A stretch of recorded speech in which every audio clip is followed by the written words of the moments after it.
We're going back to the basics today. Back out at this bald mountain that I've been to a couple times last year. It's kind of a very straightforward, kind of mellow run. In the past it hasn't really had enough snow and the snowboarding has never been that great. But it looks like there might be enough snow this time. We just got a big snowstorm. And we're out here because my girlfriend Amy is learning how to splitboard. How do you feel about this? Nervous. This will be my 5th time snowboarding. We've got Minnow with the snow face, and we've got Echo, which is Minnow's daughter. I'm kind of proud of my work that I made Amy splitboard out of an old snowboard.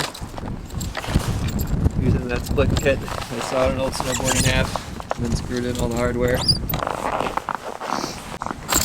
Except there's one thing wrong with it. The pivot point is a little too far back. So when you're going through deep snow, instead of going up, it goes down and it digs the snow up. So you've got an extra 5 to 10 pounds of snow on your ski. Yeah, that must be really frustrating. Oh. Yeah.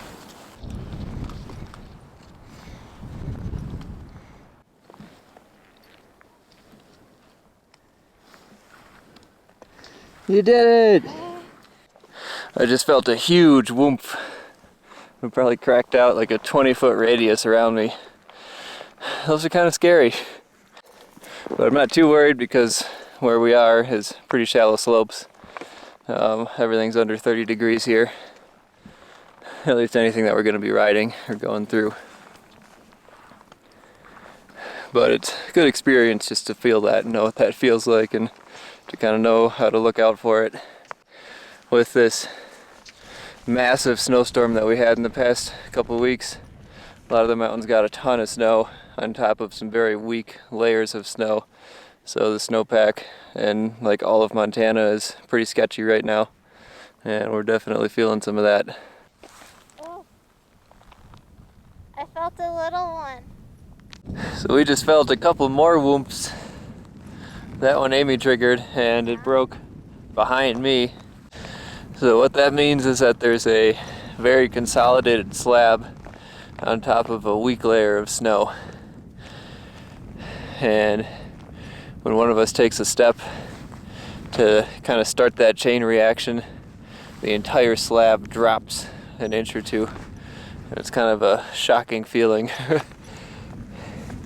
And if we were on steeper terrain, that's the last thing that we would feel before the whole avalanche breaks loose and we start sliding.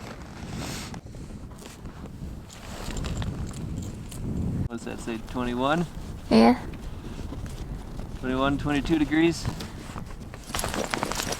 So we're gonna be staying on these slopes and try not to get any steeper than this.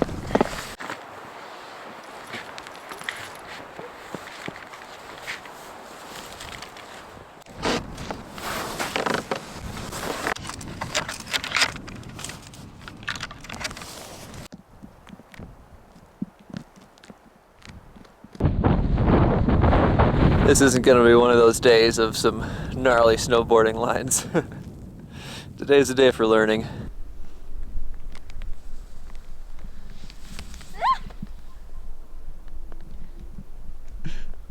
My butt hit a rock. Ooh. It hurt. And then stop. Yeah, there you go.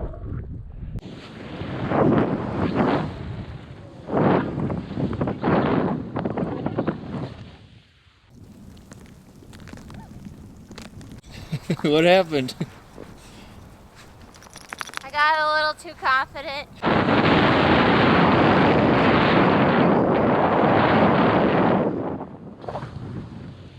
I think I'm goofy-footed. Uh-oh. I think Amy just found out that she's goofy-footed after I permanently set up her board for regular footed riding. That's the one downside with making your own splitboard, is that that stance is fixed. There's no adjusting it once you drill those holes.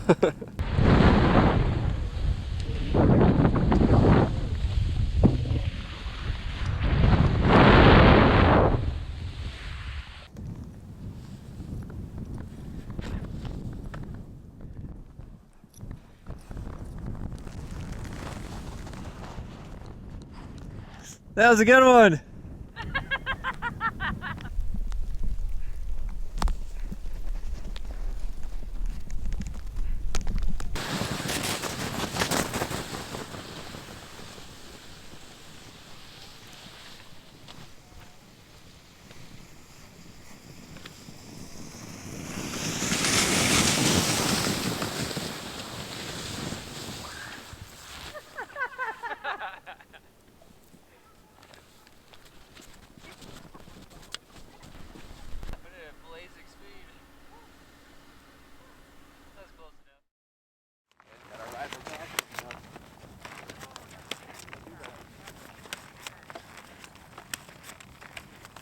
So that's where we started.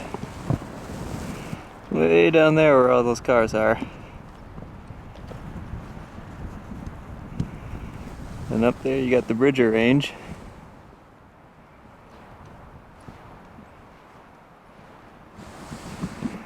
And we're heading up to a ridge line up here. We're just doing some low angle terrain again today. It's been a really weird winter so far, basically for the whole country, and avalanche conditions have been very dangerous. I think something like 25 people have died already this year in avalanches. It was super dry for a long time, we weren't getting much snow at all, and then we just got hammered and got a lot of snow, and that created a really unique set of avalanche problems that are hard to predict and kind of hard to see coming, so a lot of people have gotten caught in some trouble because of that. So we're keeping it simple for now. This is my 4th time splitboarding, 6th time snowboarding. First time we went up, it was really steep and the snow was really packed down and slippery. I didn't get much snowboarding in that time. Second time, snow was belly button deep, so it's really hard to snowboard in that, so I didn't get much riding in it that time either. Third time we went up, the snow conditions were, they were on the scary side, but it's fun. And that view, that's why we're out here.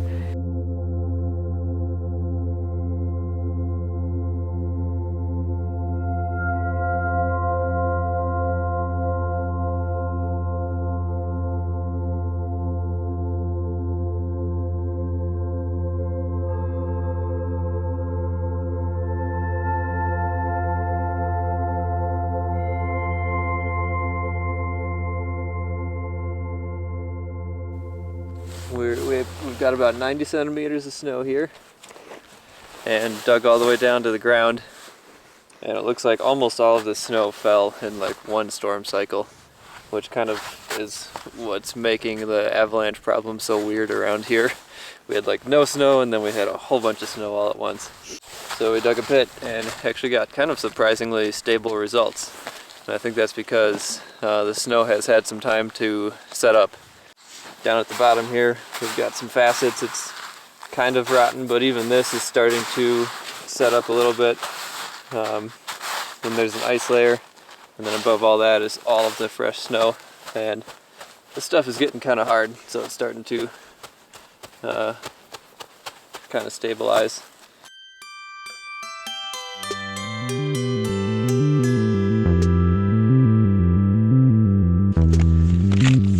How to stay warm.